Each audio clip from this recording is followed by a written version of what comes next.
Bonjour à vous et bienvenue sur Science Podcast. Alors on est ensemble donc pour le grand oral d'Alain Finkielkraut aujourd'hui. Comme vous le voyez avec moi en ce jeudi 10 mars, réaction à chaud, vous allez en avoir des interviews bien sûr exclusives sur ce podcast. Et on va bien sûr décrypter un petit peu le personnage Alain Finkielkraut avec vous ce soir.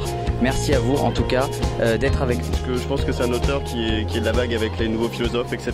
Et je trouve que c'est un auteur qu'on décrit beaucoup. Mais à vrai dire, on ne sait jamais vraiment réellement le fond de sa pensée.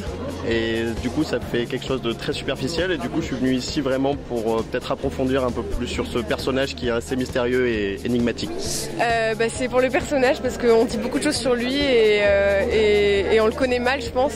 Et il y a beaucoup de polémiques autour. J'aimerais bien savoir ce qui est vrai et ce qui est faux. Et je pense qu'il va répondre à nos questions. Alors j'ai juste une petite question à vous poser. Est-ce que un marathon n'est pas couché d'1h20 est plus difficile qu'un entretien avec les étudiants de Sciences Po? Je préfère un entretien avec les étudiants de sciences politiques parce que ils sont à la fois exigeants et bienveillants et je trouve la configuration la meilleure possible. Le public a une écoute qui me permet d'aller jusqu'au bout de ce que je pense. Une émission de télévision obéit à d'autres règles, mais comme vous l'avez dit, on n'est pas couché.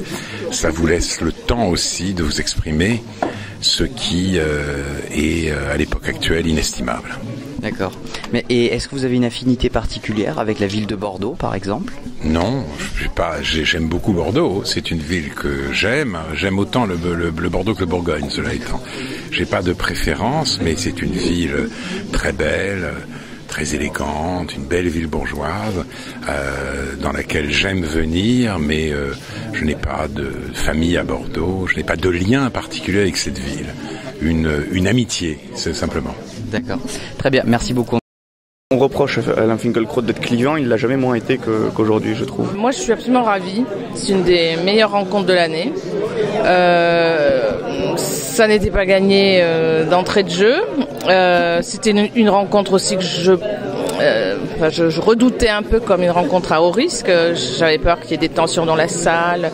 En fait, tout s'est très bien passé, avec une salle extrêmement attentive. Et ce que j'ai dit immédiatement en sortant, c'est que on a réussi à sortir de la caricature. Aujourd'hui, c'est que on est dans une société quand même où il y a de plus en plus de tensions et des personnalités qui hier n'étaient pas clivantes apparaissent comme clivantes. Finkielkraut, on le lit ici à Sciences Po depuis les années 80. Sa pensée évolue, mais peut-être que les médias caricaturent aussi un peu trop. Voilà. Donc l'intérêt ici, c'est d'avoir quelqu'un qui puisse parler librement, posément, et en plus ça a été une formidable leçon d'histoire des idées. On a tout au long du débat réussi à enlever cliché après cliché.